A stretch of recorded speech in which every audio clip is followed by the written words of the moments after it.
Hi everyone, it's Rochie and welcome to another episode of Getting Candid with Rochie. And for tonight, we have a very special guest because we have a very special topic for you guys. So, for those who will be watching with us live, you know that you could make some comments below, you can ask us questions, or you can share with us your experiences. Now, for those who will be watching on replay, just comment right away and we will actually try to answer it, whatever questions you have, anything there as well. So, you know what? Here in Getting Candid with Rochie, my goal is really to share real life stories about real life people and real life topics. And you know what? During 2020, it's been a crazy year for all of us. And I know I have a few friends who actually experience the D word. And for those who are thinking, what is it? What's the D word? It's divorce. As you know, 50% of marriages in the US end in a divorce. And from my experience, I don't have a divorce experience. I don't know yet. Thank God. But um, as we all know, for some of my friends, men usually are easier to talk about it. They're more common about telling their experiences about it. But for us women, and especially for us moms, it's always like a taboo topic for us. Like we don't want to share about it, we don't want to talk about it. But you know what? It's real. And for this show, I'm very fortunate because my guest is here to help those women who are contemplating of having a divorce, who are divorced, and who are also in the process of divorce to open up and share the experiences. So tonight, our very special guest, she's a very good friend of mine. For one reason, I call her a very good friend, but we haven't met in real life. Yes, she's my online friend for years now. I think it's almost a decade. She's a food allergy consultant. Yes, she's one of my OG food allergy mom friends. She's an author, a blogger, a mother, and of course, a fellow Jersey girl who moved somewhere else. She's going to talk about it. But you know what? One thing about her that's so Jersey is that she's never scared to share her truth. So tonight, everyone, please welcome my very good friend, Miss Tracy Bush. Hi, Tracy. Hi. See how gorgeous she is? Yes. So for those of you who don't know her, or if you're also in social media, she's actually Miss Nutrimom. Yeah, I call her Miss now, not Mrs. Nutrimom, right? So how are you, Tracy? I'm good. I hope you are. I'm really excited to be here, and I am. You're right. We've been virtual friends for I don't even know how long. So this is really cool to finally actually get to chat. I know, right? It's been a while. Yeah. Okay. Okay, guys. So I know this is a very juicy topic, so stay until the end and don't forget you can ask questions. So, Tracy, I know tonight's topic is very, I would say for most moms, is something that is very personal and most people don't want to talk about it. Yet, it is a very common phenomenon, right? 50% of marriages end up in divorce. And I know I'm very happy that you said yes because I know many women out there are confused and they don't know what to do. Are they going to go on a divorce? Are they going to do this? And I think sharing our truth or our stories will actually, help them when they're also in that situation. Yep. So let's get started, right? Now, please share with us a little about the love story, how, your marriage started and everything about that. So it's not very romantic, but I'm going to tell you the truth. I picked my husband up in a bar. Go Jersey! which is strange because I was not, I wasn't a bar hopper. I didn't really do that often when I was younger. But he just, when I get to talking around people, I'm like, la, la, la, la, and he was very quiet, which was fine. And I kind of just plopped myself in front of him and started talking and never went away. So, That was so fun. See, because actually, my husband and I, we actually met at Staples, and I'm like whatever buying. works, right? Yes, we were like there, and I'm buying cartridge for a fax machine. There you go, fax machine. Yeah. Okay, kids, if you don't know what a fax machine is, just Google it. Okay. So, how is it? How long were you married? I was married 22 years. Wow. Yeah. That's, I would say, almost a quarter of a century, if you think about it, right? Yeah. So, how is it? Is it like, I know being married is not an easy path. They would always say there's a lot of ups and downs and all those things. So in your case, I would say probably during the first stage, you also have a honeymoon stage. So when you first get married, you never thought of having a divorce, right? Mhm.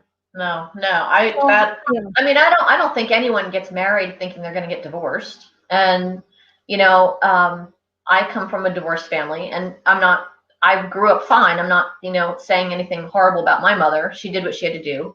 But certainly, I had always said, "Oh, I'm never going to get divorced," because I wanted a secure family. I just wanted a peaceful, secure home. That's all I ever wanted. So Mhm. no, I mean, and obviously people change as they get older, and my ultimate goal was to stay married, but sometimes you have to do what's best for you to stay where you need to be. So Mhm. So do you have like, oh, before I continue with the second question, I just want to ask, hi Martha, she's here watching, so a little shout out to her. she's There you awesome. go. I Hi, know, Martha. right? We're cooking something different here, Martha. So it's It's tea, we're cheesier. cooking tea. So, do you see any warning signs, you know, as Yeah, being I mean, married for a long time? there were, and I think there were a lot of warning signs, and I'm sure he would probably say the same for me. I think with our lives going in, when we had our son who had food allergies, a couple years after that is when I started the Nutrimom thing. I started blogging, I started getting on social media, things like that, and I really felt that I had found my passion, my mission in life, to help people, to advocate, to see what I could do to help other people. And I think because it was a different version of me, he just was not understanding that. So it caused a rift in a relationship a little bit there. I was so busy doing all of these other things that I hadn't done previously. Plus taking care of the kids, plus cooking, plus everything else. And I'm not saying he didn't do anything, because that's not true. But I felt like I didn't felt appreciated, and I think our communication styles were a bit different. So I think that lends a lot to a relationship and how you try to go through things and fix things. If the communication is not there, you can't really do anything beyond that. Mhm. Yeah, so I think it's communication is key. Were you best friends before? I mean, for your just a little maybe tidbit on your marriage, were you friends? Did you like, is it like a whirlwind romance, or did you actually take time to get married? It was a couple of, we dated for a year, we lived together for a year, and then we got married. So we took, I mean, I think it's a decent amount of time to get to know each other. I have nothing bad to say about, our relationship before everything started to turn sour. I fell in love with him, and, he was romantic and he was sweet, and, he did do romantic things with me. I mean, like any other relationship starts out. So it's not really. So when you see that, probably is it, during the 7 year period, because they always say that the 7 years is like the make it or break it year, right? So during Mhm. the first 7 years, was it like something that you say, well, not even tolerable? Is it one of the good thing, best times, or is it really shaky at that time? No, it was the bulk of our marriage was I would say was good. I mean, we had our ups and downs. I know that I'm not an easy person to get along with. Nobody is. Mhm. Um, but for the most part, I think up until the last 7, 8 years, our marriage was good. I felt like we were a team on a lot of things. Stupid things like when we got our first house together. We got a fixer upper, and we learned how to cut trees down together. Stupid things like that. But those are the things I enjoyed. We were a couple. We were a team. We did things together, and those are some of the things that I really miss. Mhm. So, um, when you started thinking of divorce, are there Mhm. some things? Well, I think in what year probably that you thought that I might get a divorce? Is it like during your 15th year, 17th year? Well, like I said, it was like 7 or 8 years before I filed. Don't make me do math in my head. I can't do. I know, I feel bad. No, but probably it's probably past the 15 years then, or but about 7 years, right? I 22 think years. I think some of the things that started to pop up were about the same time. A couple years back, a bunch of bloggers and I were invited each year by Mylon to go Mhm. yearly on trips to kind of have a crash course on social media and discuss what's going on, advocacy, things like that. I think when I started doing those things and going to events, I think that kind of I don't know. I don't think my husband was comfortable with that. I think because most of our marriage, I had been the person that was at home taking care of everything, which I don't mind. I mean, I love being a mom. I still love being a mom. There's no doubt about that. I wanted to be the happy homemaker. But I think on his end, and this is just my opinion, Mhm.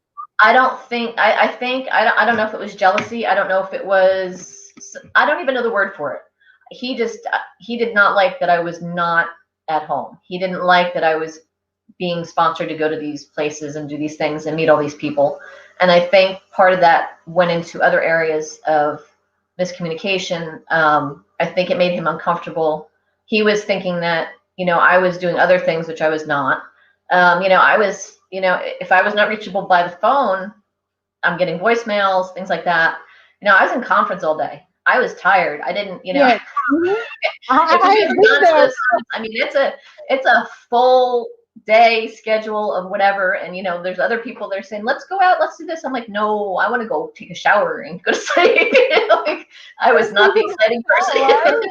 Yeah, so I think a part of that is when things started to kind of bubble up and cause some miscommunications, and I the whole social media aspect, I think, he wasn't in social media, so he didn't really understand the whole concept of why is your phone pinging all the time? Who's messaging you? What blah blah blah. And so there were things going on that he didn't understand, and it just kind of turned into a bigger picture of things that weren't even there. So He didn't realize he got married to a celebrity. That's it, yeah, right? well, I don't know about that, but I was busy. Yes, you are. That's what we always say. We are all celebrities. But you know what? I could totally relate on that because I stayed home. But then again, my job actually before I got married is in marketing, is on PR. And most of the time, I remember when I was dating, he would ask me like, "Are you telling me you're working and you're going to a bar?" Because we're in Jersey. Manhattan is just what? A stone throw away. So I'm going to go there because that's where you meet clients. And at that time, I was working for a newspaper. Hmm. So where do you get ads? Where do you get connections? It's all in those parties, technically. Like Yeah. my job is to go to parties and network and advertise the paper, because that's what I say. If they want to be published, they want to be, they have to bring out the paper. So he was like, "Are you partying until like 2 o'clock in the morning?" I mean, yes. Oh. I'm in Manhattan, I'm in Manhattan. They don't sleep, like partying starts at 11 in Manhattan. So what are you talking about? But he was like a bit like, really? That's your job? And then it's for one weird reason. I even have a part-time job. Of course, I'm a workaholic, single workaholic. So what are you gonna do? So I have a part-time job on a bagel shop, and I work there at 4:30 in the morning at opening, and then I go until like 7:30 or 8 o'clock. Mhm. I like that shift because all I have to do is do the coffee, because Yeah. the others are baking, and then so I don't do a lot of stuff. And then our first customers arrive at 5:30. Usually, the early workers they only get coffee, and then because it's fresh bagels, they don't want anything on the bagels. So Yeah. it's just like it's the easiest job. I go there at 4 o'clock. I get my coffee, free coffee. I get my Mhm. free bagel for breakfast, and then by 8 o'clock, I'm done. And then I could shower and then go to my regular job at 9 o'clock. So he Yeah. was like, "Do you have a job at 4 o'clock? What do you do at 4 o'clock in the morning?" I'm like, "Bagel shops open at 4 o'clock." Yeah. So, but he was like, "Okay." And then there were times that I would bring him to party, and he's like, "You know what? I feel so bad, but you can just sit there because I need to be roaming around and meeting people." So before marriage, he had a clue what field I am into. Mhm. And then I stayed with the kids, and then but he's always so used to like, I'm seeing you online and this one, so he's like, what is this? Like, you would see like private messages Yeah. from men, and some of them are just allergy dads that they're asking questions, or like, where did you shop? But he's like, who are these? And I'm like, Right. well, guess what, they're possible clients for consultation. Money. Gotta make They money. money. They could be company owners, because who are CEOs are mostly men, and they could be like. So he was like, yeah, and yes, of course, we do emails, but then sometimes the connection is through social media. Right Right. away, the DMs are the one that counts. It's the first thing.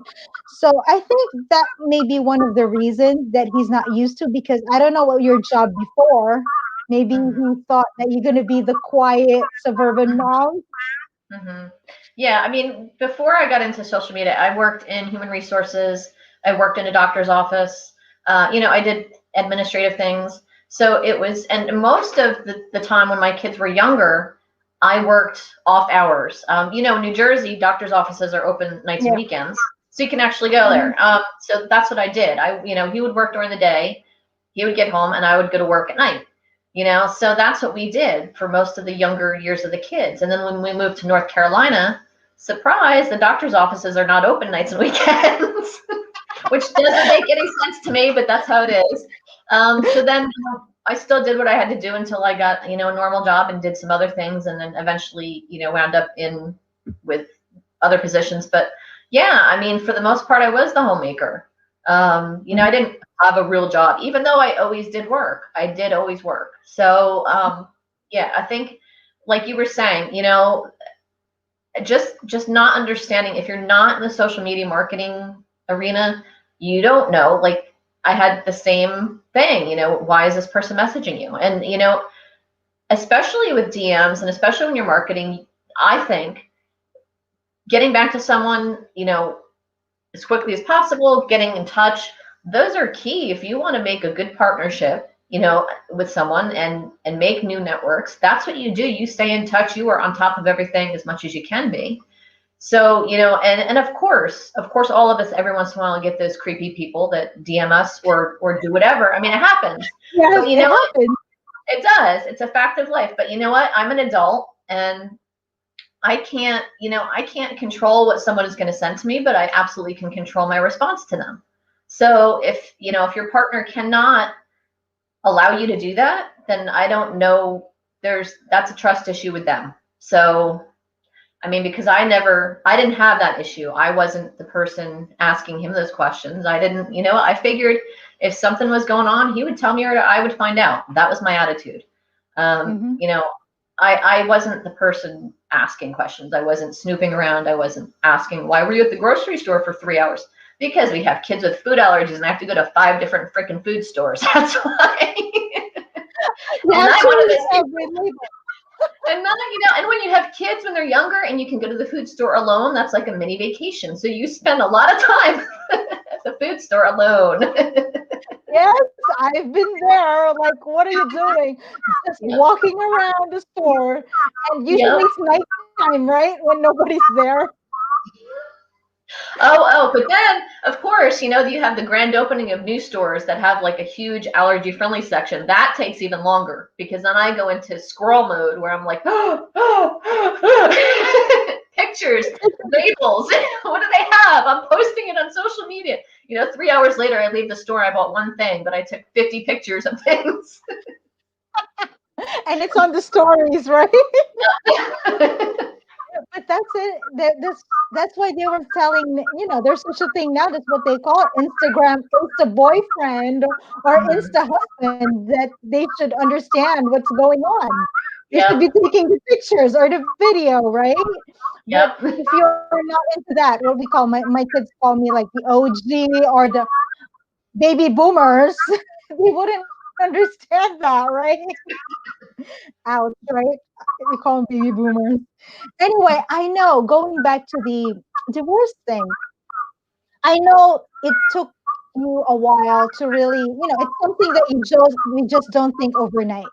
So what are Mm-mm. some of the major considerations that you have to consider if you are going to go in divorce or not?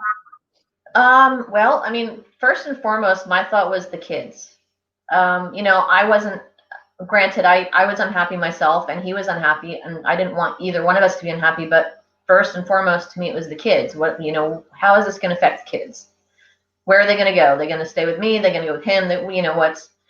And that was what made my decision really difficult. And I think that's why it took me so long to finally just decide to do it, because the kids were younger-ish when things Yeah. started to get a little rough.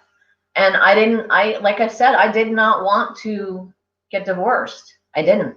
But Mhm. you get to a point where, and I don't know how to explain this, because I had asked someone once. I said, how do you know when it's time? How do you know when it's enough? And they just said, you will know.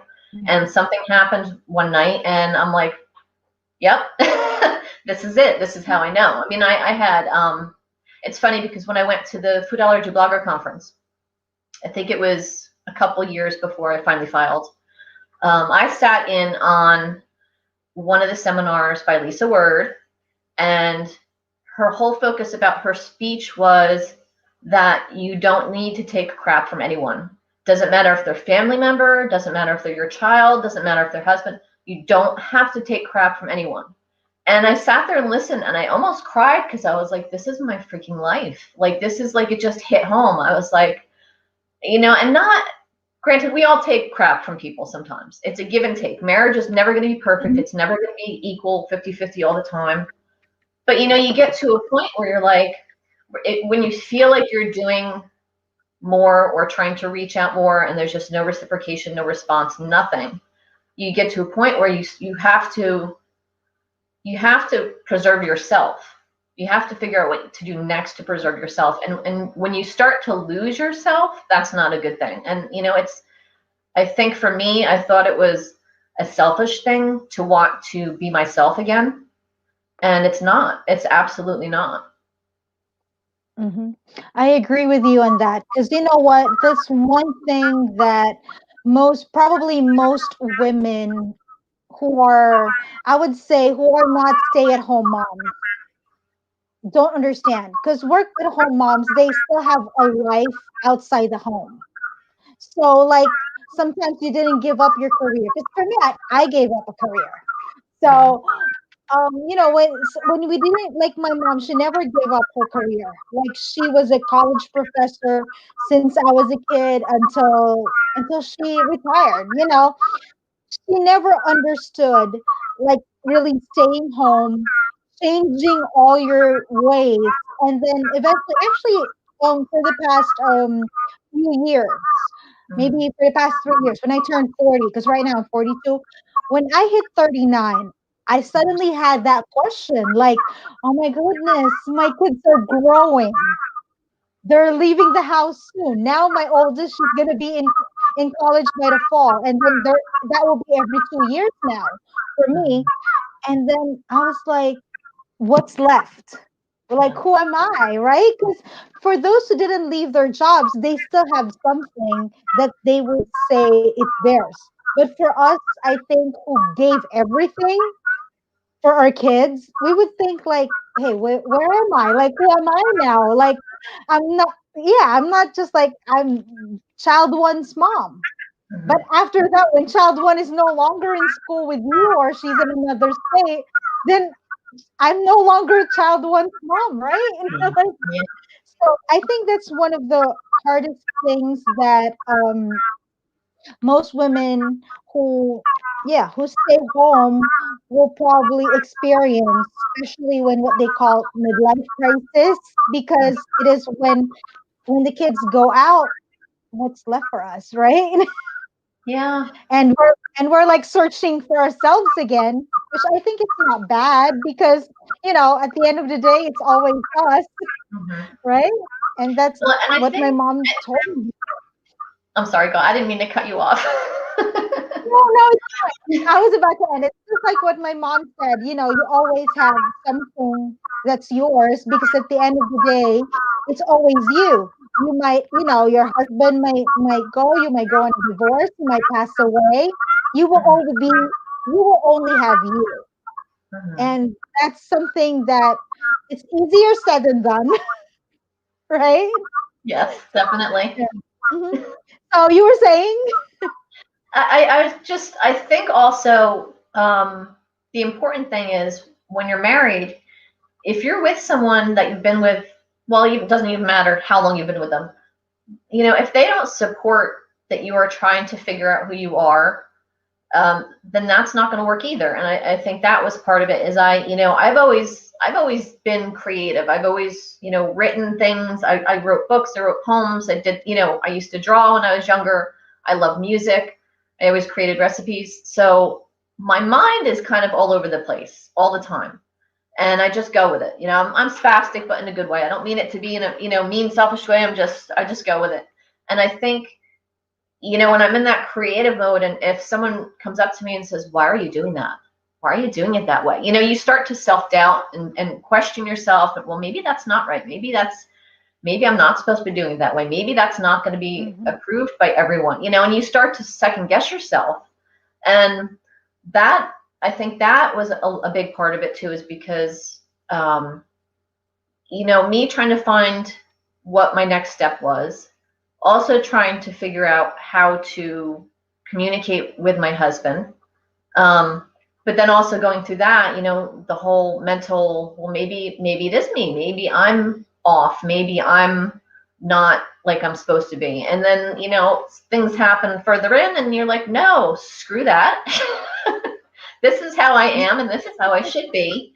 And, there's nothing wrong with how you are. That's the whole thing. And if you are with someone that can't accept you that way after being married to you, then it's not acceptable. And it's not, like I've said before, it's not selfish to want to be who you are. Not at all. hmm And actually, I like what you're sharing right now because when most guys would think, or most people would think about divorce, there's always a third party. Sometimes it's not a third party, it's really people that are, maybe growing apart or not having the same goals anymore, right? Right. Right. Because yeah, because I remember my parents actually. Oh my goodness, they're gonna kill me for saying this. But there was a stage in their marriage that they actually separated. And it's the weirdest part. I was like that was like my, I think that's my junior year in college to senior year, and then I graduated, and they totally separated. And then you know what? I told them, "Are you?" Because in the Philippines, there's no divorce. So I said, "If you want to go annulled, or do you want to be separated?" Because annulment is really something that they should do because there's no divorce. So, but it Mhm. is a long process. And then I told my mom, "I'm with you. It's fine that if you're happy without him and he's happy without you, it's fine with me. It's just that give me, as a child, just give me the opportunity to be with my dad and to be with you." Yeah. Like." at that time. And then my mom was like, no, you should be with me all the time. You should be angry. I'm like, mommy, it's not going to happen. Because, no, because I told him, I told my mom, maybe for you, he's a bad husband, but for me, he's a good dad. Yeah. So don't deprive me of that thing. So I think they separated for about 7 years, probably. And then they got, no, not, yeah, about 5 to 7 years they separated. And then I moved out. Mm-hmm. And then all of a sudden they got back together. Aw. Yeah, so I'm like, what? I thought you were like divorcing and I thought you were preparing for your annulment and everything. And she's like, I don't know. And I remember at that time, I'm like kidding, that's my mom's age. They were in their late 40s and Mhm. 50s at that time. So I Mhm. think it was really finding themselves at that moment, right? But that's And sweet that they came back together. I know, right? And then my mom would call me because she's still, they retired in the Philippines. My mom sometimes call me like, because it's 13 hours difference. Mhm. So sometimes she's there early in the morning. It's already late at night in here. She would call me and she said, "Oh, hey, your father." She was like, blah, blah, blah, blah, blah. And I'm like, then why did you stick with him? It's like, I don't know. And then the next thing I know, they'll be like, like I said, they have some stories that I don't understand. Because I Mhm. told my mom, if that's what happened to me, probably I didn't stay with my dad. Mhm. But some people would actually stay, and that's why I would say those are one questions that we always know. There's no manual for that, right? No, not It, at all. it's what works for one doesn't work for another one, right? Exactly. And now, here's a question, which I'm very happy to, because most women would stay quiet about it. Because I remember my mom in that process, she remained quiet. Like my parents, at that time they were separated. My mom wouldn't even tell her friends. She would just said, "Oh, my dad was on vacation," or this one. She wouldn't, she wouldn't be honest about what's going on to other people. And on your part, I was surprised when you posted it on social media, but you were sharing little bits and pieces of your journey. Why did you think you were more open on that one? Well, I mean, I'm assuming you talk about the blog article I finally posted, kind of just Yeah. blurting it out about, yeah. So a lot was going on behind the scenes, and I think I was, I'm not the type of person where I'm going to just share my dirty laundry anyway. I mean, Mhm. I'll post things and I'll complain about things and, but for the most part, I really keep my truly private things to myself because I don't think it needs to be shared on social media and Facebook. If it's going to help someone else, yeah, if it's a major thing, then I would, but otherwise I kind of keep it just tight-lipped. Um, and I don't think, especially with social media, it's weird because when you have, how do I explain this? Not that I'm a different person on social media, because everyone that has ever met me after following me has said you're exactly in person how I thought you would Mhm. be, which I like because I want to be as realistic as possible. This is who I am. But I think with social media, it's this weird fine line because I have so many associates that are also friends, and people that I was working with, things like that. So I part of me was like, well, I don't want to go and bitch and moan and say all these horrible things that don't need to be said.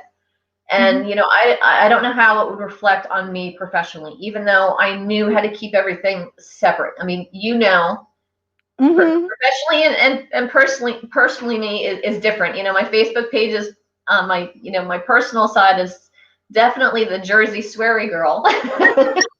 But because I'm an adult and I finally decided I'm allowed to say those words. But everyone that knows me also understands that professionally, I am always professional. If I'm in the worst mood and I have to have a meeting, I'm gonna be my professional happy me because that's gonna be the best for Nutrimom. And it's not that it's fake; it's just business is different than personal. Mhm. So I didn't share a lot of details for a long, long time. Part of that was also because my lawyer said, don't do this, so I didn't.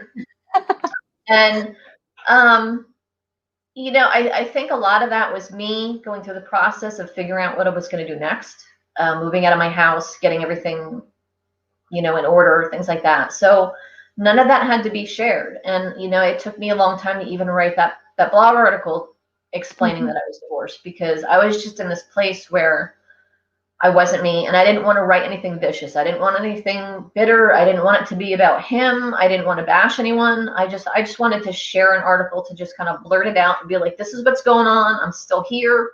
If I can help anyone, that's what it is. And so that's how it came out. Again, everyone does things differently. People that overshare, I don't care. I mean, that's cool with them, but I'm Mhm. not about that. And it doesn't, in my journey, it wouldn't help me any better. It would make me feel like a lesser person, I guess. Mhm. So I channeled my frustrations and challenges in other ways.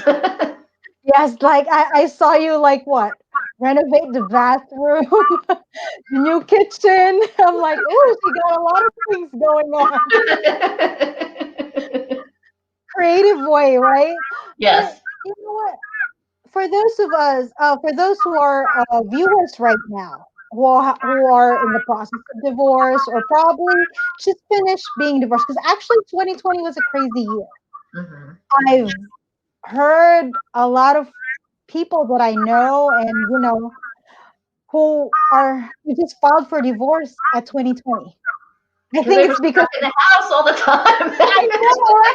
You're like, okay, no more of this. No, I think it's part of it, but they're discovering things that they don't want it in the first place, but they just discovered it because if you're a mom, sometimes you have your own schedule, picking up the kids, bringing everybody here and there, grocery and that one, and then probably most husbands will be like working, and then they get home, they just eat, and then go on TV or online and then fall asleep.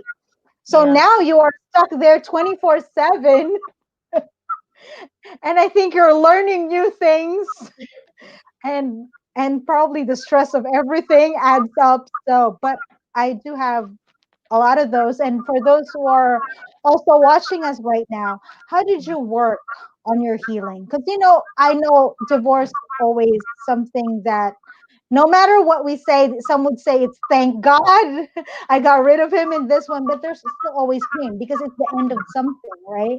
How are you working on that healing for you?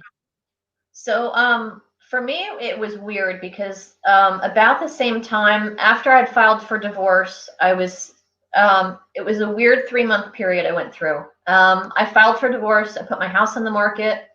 I packed up my house.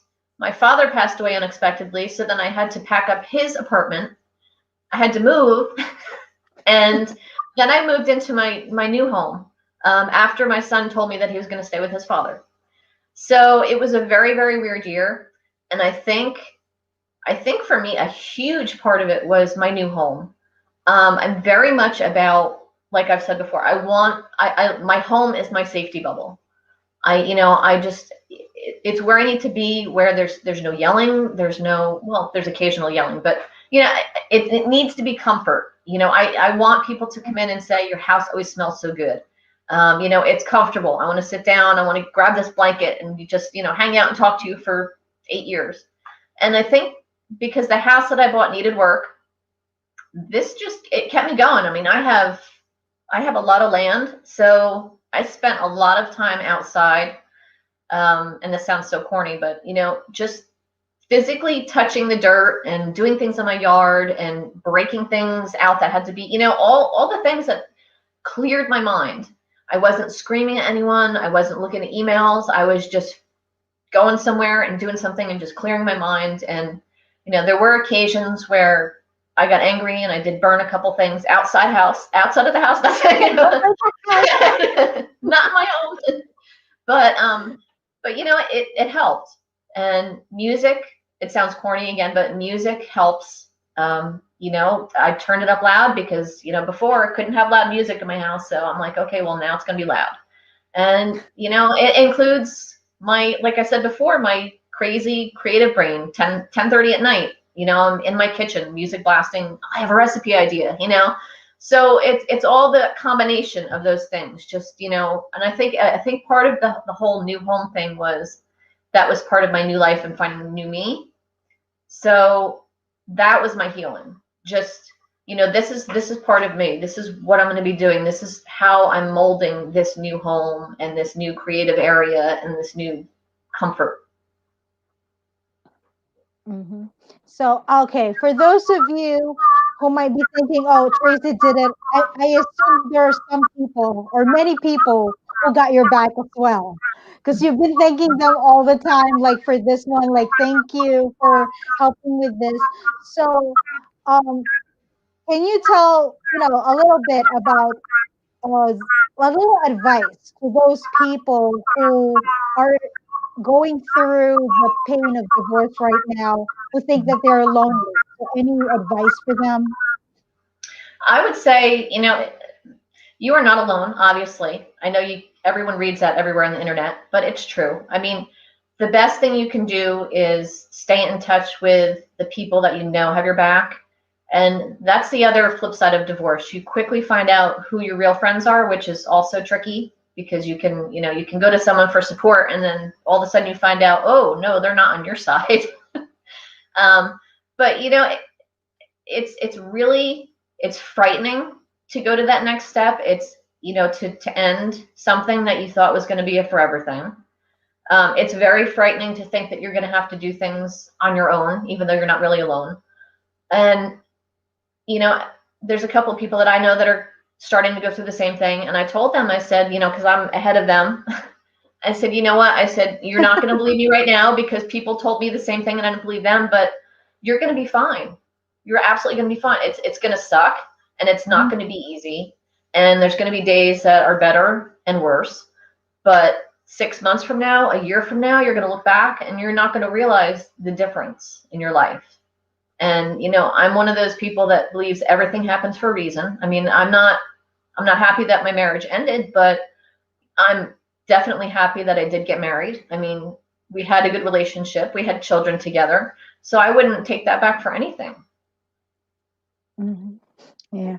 And those are great words because I know most people often fight about the littlest things and how to get even. Like even the vase or even the plates, they would try to fight over it. And I Mm-hmm. think having a better perspective, because what I'm hearing from you, it's really on yourself, improving yourself, and then getting getting the good on something and then moving on, right? Mm-hmm. It's not the Yeah. plate, it's not the glass, right? That matters more. And it's everyone is different. I mean, I guess, I've heard horror stories of some of my other friends that are getting divorced and what they went through. And I mean, I can't imagine going through that. I guess I'm lucky that it wasn't that bad. But, it's funny the things that you learn about yourself and you never realize how important that is. I learned to do all sorts of things that I didn't think I could do. I knew I was a strong person, but I didn't think I was as strong as really am. And that to me, I'm very proud of. And, I definitely had support. I mean, my parents, oh my God, my parents were here so many days of the week working on the house with me. They're still helping me. So, I had friends. One of my first major projects, this was actually helping me with the whole process of getting some of the frustration out. Our first major project was to gut my master bathroom. And we literally just tore everything out. She came over one night, we had a few drinks, and she was like, what would you do in the bathroom if you could? And I was like, well, I would do this and move the tub and do this. And she's like, we could totally do that. I'm like, really? And her husband's sitting there going, and she's like, oh no, we'll come over tomorrow, blah blah blah. So she shows up with everybody, and we literally just got in there, ripped everything out. And I remember it was my sink originally was two sinks, but it was one long vanity, and it was older and it needed to be replaced. So I remember she gave me the sledgehammer and they just closed the door. I have 2 glass doors. She's like, here you go. She closed the doors and backed away. And I just swung. And I think maybe 3 swings and the vanity was gone.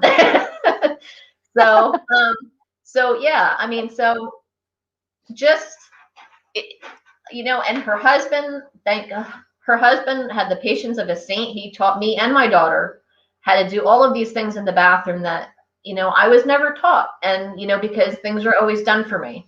And I truly appreciated that he said to me, and he said, I'm going to teach you how to do it so you also know how to do it versus, oh, I'll just do it for you.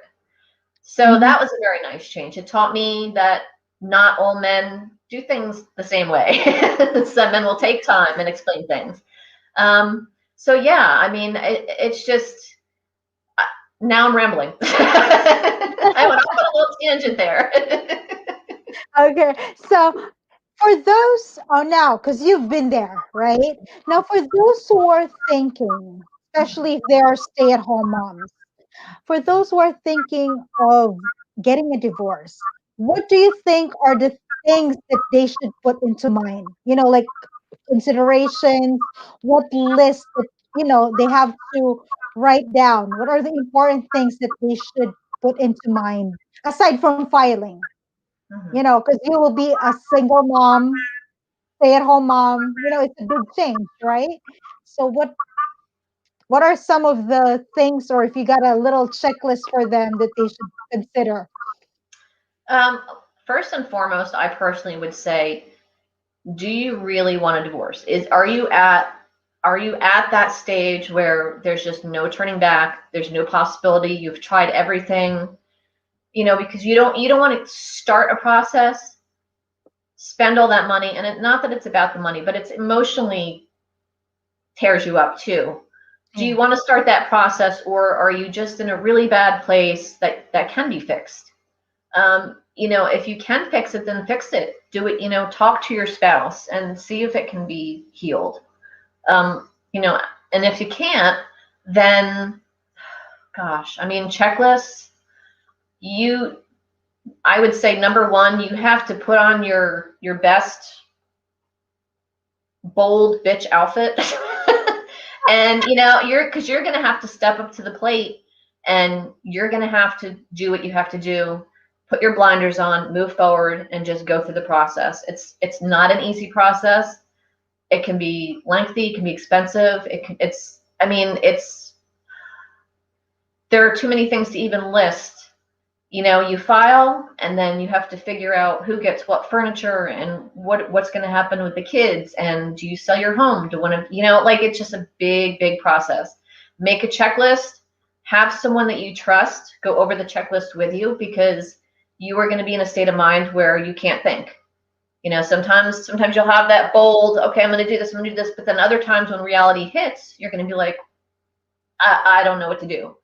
So Mhm. yeah, if you have a checklist to go by and someone that can kind of, double check you once in a while and be like, maybe not that, not necessarily tell you what to do, but just kind of have your back a little bit to kind of whip you back into reality when you're kind of spacing out a little bit and you need that extra support.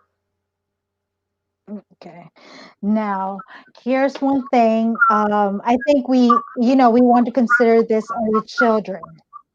I think because your children are a bit older during the process, but any words of wisdom or advice to those children who who are probably listening right now, that their parents, they were just got hit with the news that their parents are divorcing or separating.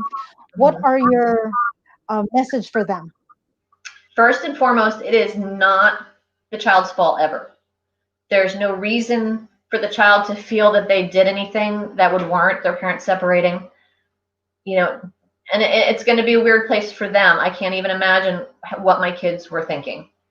But they also need to understand that parenting is the hardest job in the world. And, for their parents to make a decision not to be around them together as a family for the rest of their life must have been incredibly difficult. And they need to try to understand that they're not doing it to be hurtful to their children at all. It's something that they just absolutely have to do so that they can remain the best parent to that child going forward. Mhm. That's a good thing. Ah, and we have another message from our friend. I want to show it to you. Thank you, Tracy, for sharing. Okay. Thanks, We, Martha. we don't want Facebook to ban us, so good thing. Thank you, Martha, for doing that right spelling. Uh, it's so nice in that one. And you know what? Thank you so much, Tracy, for being open about this, for smiling about this. It's just because I'm not expecting. I know I don't want any cry in this one, and that's one thing I like about you. We just keep it, going on. So before we end, can you believe it's almost an hour? Yeah. So before we end, will you share us what's going on with Nutrimom? Anything that you want to promote? Well, okay, so I'm really excited. I've been part of Foodie TV for a while, but recently re-signed with them, and as of right now, I have a 2-year contract with Foodie TV. They also have an app that I'm on, so look for my chef series under Nutrimom. I am in the middle of scouting out some, I call them apron sponsors, basically looking for products that want me to do something with their product in a recipe, in a fun way, something, which is what I love doing, love being creative. Mhm. I can post details on my page after we talk, if anyone's Yeah. interested. So Mhm. yay, Foodie TV. The other thing I've been working on, which is totally not food related, is I'm working on a series of coffee table books. Uh-huh. The first one is called The Sweary Book of Separation, and it is chock full of snarky sarcasm and other things that I put together just to try to help ease the pain of people going through divorce. It has nothing to do with my ex. It's all about just empowering women and going forward and having a sense of humor about it. So I'm excited to write them. Again, totally not food related. Lots of swearing, lots of snarkiness, but I'm just going with it because it's fun. Oh, thank you. I can't wait for that one because I had one book that was given to me. It's Raising Boys.